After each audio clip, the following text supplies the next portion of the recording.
Hi, and welcome back to Teaching in Taiwan. Yay! I'm Ben. And I'm Liam. And today we are here on this fine, balmy autumn day. We always pick a good day for these talks, don't we, Ben? We seem to bring out the sunshine. So we have a couple more drinks for you to show you today. What are they, Ben? What have we got? This one, maybe you can introduce it because I've never seen before. This is an alcoholic traditional medicinal drink in Taiwan called whiskey. Right? So it's rumored or reported to be very good for your liver. I've been having a few stomach cramps these last couple of days. So let's see how it goes for me. Okay, so we'll just have a little taste test and share our thoughts. Wow. As you can see, it's a kind of a dark coffee-colored drink. It looks like cough medicine. Cough medicine. Well, it is medicine, right? It smells like it too. Okay, well, let's Ganbei. try it. Ganbei.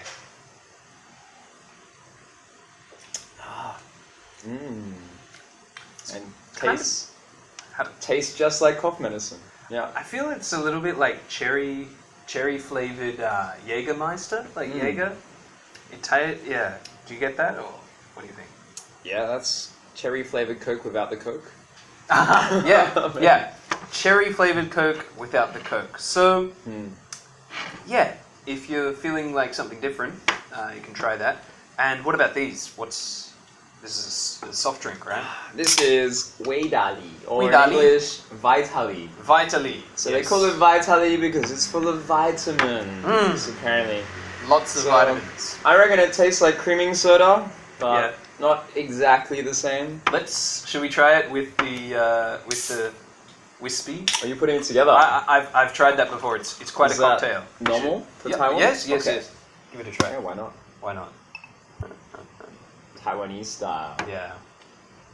Foaming You up. tell them this is what the Taiwanese workers drink? Oh yes, of course. This is very popular on construction sites. It's supposed to keep you warm in winter. So you can get drunk while you work. Sort of like brandy. Yeah. So here's to that. Ganbei. It's much better than just by itself. Yeah, that's right. It's much smoother. Just a spoonful of sugar or vitamins helps the medicine go down, right? Second main ingredient is sugar. That's right. Lots of vitamins right there. Exactly. Yeah. Okay, Ben. So let's share with the folks at home about teaching in Taiwan, but also in Asia. Yeah. So where should we start with this? Well, we both had kind of different experiences. So Liam's done more kindergarten and private cram schools. And I've done private cram schools and normal schools. Yes, so I think one of the biggest differences when you talk about teaching is the age of the students who you teach. For me, I personally really like teaching the little ones, like the really little ones, starting from about 2. I've taught children as young as 2 in China. Yeah, but mostly starting around 3 or 4 till 5 or 6, sort of preschool age. They're full of life, they're full of energy. They really want to learn. They're like little sponges, so I find it a lot of fun. I don't enjoy the older kids, children around 7 to 8, up till about 12, 13, 14. Attitude obviously completely changes. And often you feel like it's a tug of war to sort of get through the class. They're not very cooperative, and it just becomes a bit of a headache. That's my experience. And then, of course, I enjoy teaching adults. Not everyone enjoys that, but I really enjoy that. Of course, I guess it's the level of maturity, as well as you're able to have more intellectual conversations with adult students. Yeah.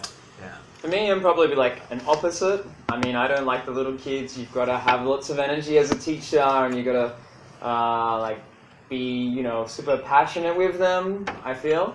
So it's like a personality thing. I like the kids that Liam hates. I like the 8-year-olds up to senior high. I like teaching them. And I think adults are generally easy to teach. I actually found it kind of boring. Boring? Really? Maybe. Wow. Yeah. Everyone's different. I like a bit of a challenge.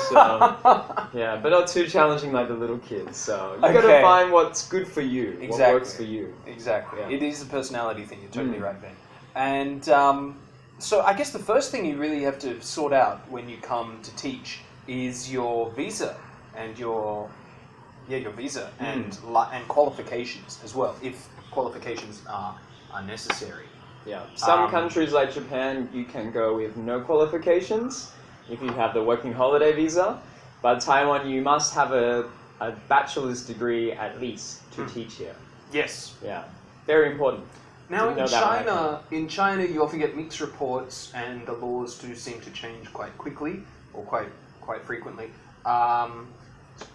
In my experience, don't trust your agency or your school don't take it on face value that they will have your visa prepared or cover the paperwork for you. That's a big risk that you take if you take them on their word. You really should do your own homework and really should do your own paperwork before you go to China, and always have a visa before you arrive. That is my strong recommendation. Not even China, but Taiwan and Japan too. Two of my friends got kicked out of Japan for who knows how long because their school didn't get their visas right. So. Right. Yes. No. It's always good to be legal and above and on the right side of the law, because yes, all sorts of things can happen. So that's very important. Now, as for teaching itself, Ben, do you prefer to create your own class material, or do you prefer a curriculum? Depending on where you're teaching, you will have restrictions as well as guidelines as to the content of your class. Yeah.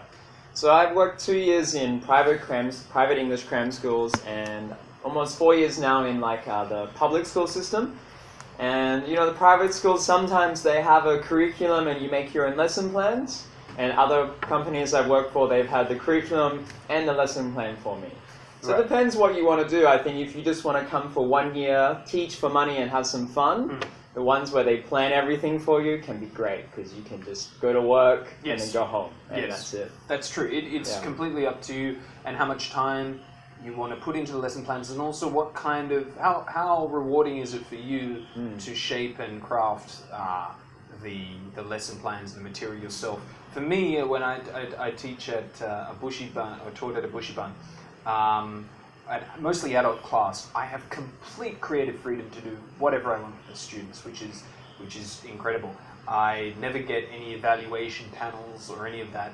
I simply download articles from the internet that I think are worth discussing, and write up some discussion questions, and we discuss the topic openly, and it can be any topic under the sun. It's completely left up to my judgment. So I really love doing that. It gives me a lot more satisfaction being able to sort of introduce new ideas and new topics and material to the students. Yeah. For my current job, now I work in a public school, and it's called a foreign English teacher. Japan has the same thing called an ALT, assistant language teacher. And they're both kind of different. Like in Taiwan, I'm the teacher, but you have to have a teaching license to do this job in Taiwan. And I have a curriculum, but I make my own lesson plans based on that curriculum, which I enjoy. Whereas in Japan, as an ALT, you don't need a teaching license, you just need a bachelor degree. But you're an assistant, so they might let you run the class, or they might just ask you to help the main teacher. So experiences differ.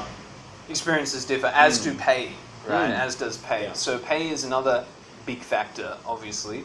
At least in Taiwan, where we both are now, the very minimum pay that I would ever accept. I would probably. My bottom line might be a bit higher than this, but the very minimum you should ever accept is 500 NT dollars an hour. You shouldn't go below that, although Ben knows of some people who have, right? Yeah, don't do that. Don't do that. You're ripping yourself off. Run away. And obviously the schools are they're probably illegal, actually. So about the average pay is about 600 an hour, but it can go up to 700 or 800. 900. Yeah. Yes. I've been lucky enough to teach at a school where I got 900 an hour, but that's pretty rare. How do you feel about that, Ben? Yeah, I mean, if you're looking at Japan, I would say you want at least 2,000 yen per hour.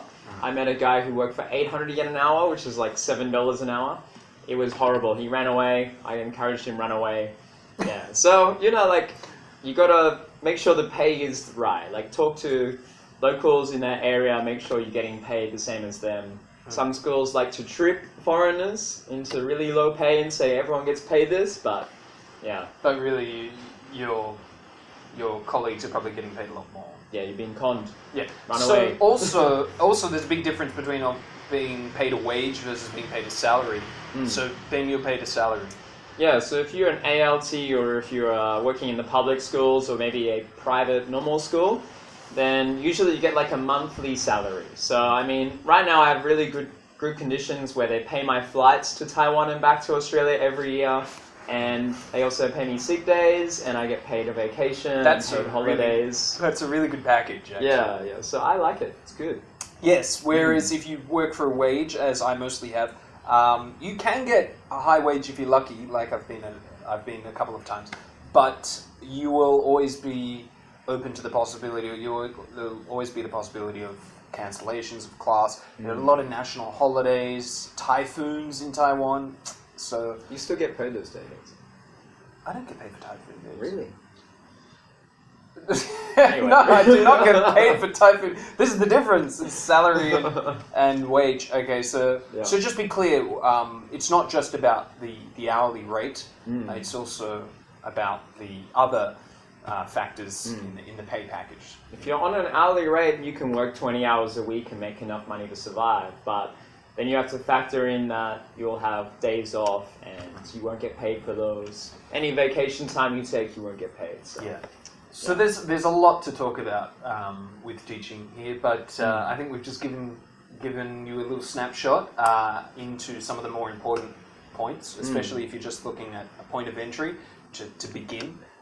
These are the areas you'll want to consider and think properly about before jumping on the plane and making the jump into the abyss. Yeah. Yes. Yeah. I think one good thing to remember is if you work for a school, a private cram school or something, you're not locked in.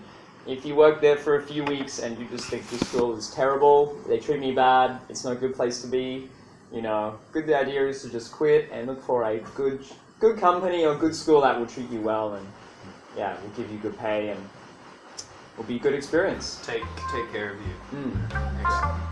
All right. Well, I think that's all for today, and we're going to just sit back and treat our digestion problems with a little more whiskey and enjoy the alcoholic medicine. Yeah.